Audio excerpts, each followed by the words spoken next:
संक्षिप्त योग वशिष्ठ के वैराग्य प्रकरण में सर्ग 15वां 16वां अहंकार और चित्त के दोष। श्री रामचंद्र जी कहते हैं, मुनि श्रेष्ठ, ये अनेक रूप वाला संसार दीनों से भी दीन विषय लंपट लोगों को अहंकार के वशीभूत होने के कारण ही निरंतर राग द्वेष आदि दोषों के कोश रूप अनर्थ की प्राप्ति कराता रहता है।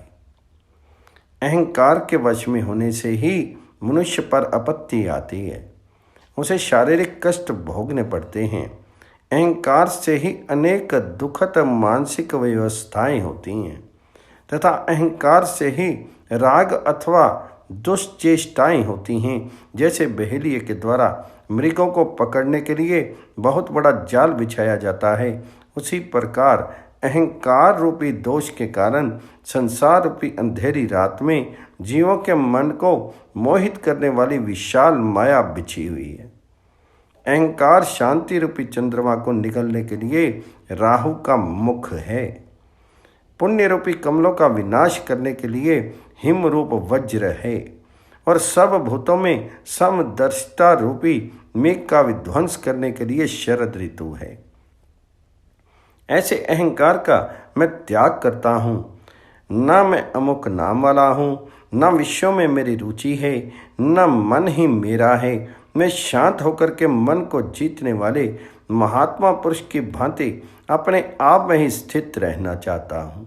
ब्राह्मण, यदि अहंकार रहता है तो आपत्ति काल में मुझे दुख होता है, और यदि नहीं रहता तो मैं निरंतर सुख का अनुभव करता हूँ। इसलिए अहंकार रहित होना ही श्रेष्ठ है। मुने, मैं अहंकार का त्याग करके शांतचित्त होकर उद्वेग क्षीण होकर के बैठा रहता हूँ, क्योंकि भोगों के समूह का आधार ही क्षण भंगुर है।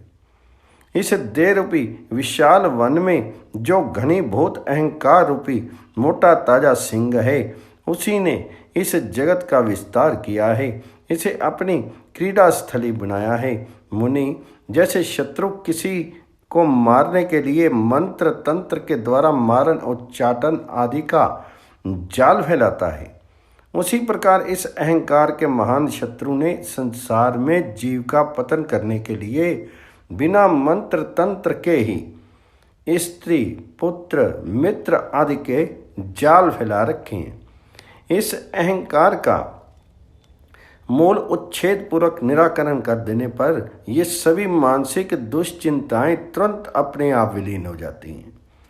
अहंकार रूपी बादल के फट जाने पर शांति का विनाश करने वाला एवं हृदय आकाश में छाया हुआ महान मोह रूपी कुहासा धीरे धीरे ना जाने कहाँ विलीन हो जाता है।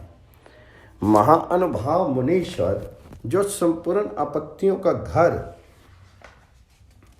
शांति आदि उत्तम गुणों से रहित तथा हृदय के भीतर निवास करने वाला है, उस अनित्य अहंकार का मैं आश्रय लेना नहीं चाहता, उसके अधीन होना नहीं चाहता।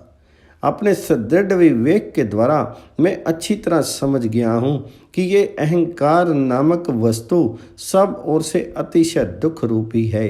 अतः अब मेरे लिए जो कुछ भी कर्तव्य शेष रह गया हो, उसे बताते हुए आप मुझे आध्यात्मिक विषय उपदेश कीजिए। मुनीश्वर, जैसे वायु के प्रवाह में पड़ करके मोर पंख का अग्रभाग वेग से हिलता रहता है, उसी प्रकार यह चंचल चित्त भी अत्यंत व्यग्र होकर के व्यर्थ ही इधर उधर दौड़ता रहता है। जैसे कुत्ता अपना पेट भरने के लिए व्याकुल होकर गांव में दूर से दूर तक के घरों या स्थानों का चक्कर लगाया करता है, वही दशा इस चंचल मन की है। इसे कहीं भी कोई अनुकूल वस्तु नहीं प्राप्त होती, इसलिए ये दीन बना रहता है। यदि इसे कभी विशाल धन का भंडार प्राप्त हो जाए तो भी ये भीतर से तृप्त नहीं होता। जैसे बांस या बेंत की बनी हुई पिटारी कभी जल से नहीं भरती, उसी प्रकार धन से मनुष्य का जी नहीं भरता। मुनि, जैसे अपने झुंड से बिछुड़ करके जाल में जकड़े हुए मृग को कभी सुख नहीं मिलता, उसी प्रकार समस्त साधनों से शून्य एवं सत्संग रहित मन सदा दुर्वासनाओं के जाल में जकड़ा रहता है। इसलिए उसे कभी सुख और संतोष नहीं प्राप्त होता। मुनि, तरंगों के समान चंचल वृत्ति को धारण करने वाला ये मन अपने स्थूल सूक्ष्म अवयव विभाग को छोड़ करके एक शयन के लिए भी हृदय में स्थिर नहीं रहता। विषयों के चिंतन से शोभ को प्राप्त हुआ ये मन मंद्राचल के आघात से उछलती हुई क्षीर सागर की दुग्ध राशि के समान दसों दिशाओं में दौड़ता या भटकता फिरता है, किंतु कहीं भी शांति नहीं पाता। ब्राह्मण, जैसे मृग गड्ढे में गिरने की कोई चिंता न करके हरी हरी दूब चरने की इच्छा से प्रेरित होकर बहुत दूर तक दौड़ लगाता रहता है, उसी प्रकार ये मन नरक के गर्त में गिरने की परवाह न करके भोग लाभ की आशा से बड़ी दूर तक चक्कर लगाता रहता है। भांति भांति के मनसूबे बांधता रहता है। जैसे पिंजरे में बंद किया हुआ सिंह चिंता के कारण एक जगह स्थिर होकर के नहीं रहता, उसी तरह नाना प्रकार की चिंताओं से अत्यंत चपल हुआ मन अपनी चंचल वृत्ति के कारण कहीं स्थिर नहीं रह पाता। जैसे हंस जल से दूध को निकाल लेता है, वैसे ही मोह रूपी रथ पर आरूढ़ हुआ ये मन भी इस क्षीर से उद्वेग शून्य समता के सुख का अपहरण कर लेता है। ब्राह्मण, मन रूपी ग्रह अग्नि से भी अधिक उष्ण है। उसके ऊपर चढ़ना पर्वत पर चढ़ने से भी अधिक कठिन है तथा वह वज्र से भी बढ़कर कठोर है। उसको वश में लाना बहुत ही कठिन है।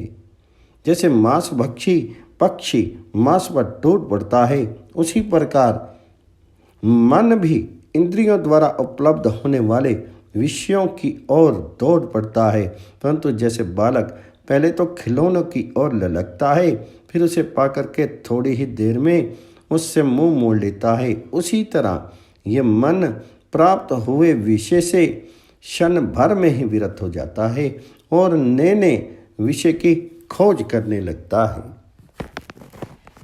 समुद्र को पी जाना, सुमेरु पर्वत को जड़ से उखाड़ फेंकना तथा अग्नि का ही आहार करना, ये महान एवं दुस्साध्य कार्य हैं, परंतु चंचल चित्त को वश में कर लेना इससे भी महान एवं कठिन कार्य है। संपूर्ण पदार्थों का कारण चित्त ही है। जब तक चित्त है तभी तक तीनों लोकों की सत्ता है। उसके क्षीण होते ही जगत क्षीण हो जाता है। इसलिए इस चित्त रूपी रोग की यत्न पूर्वक चिकित्सा करनी चाहिए।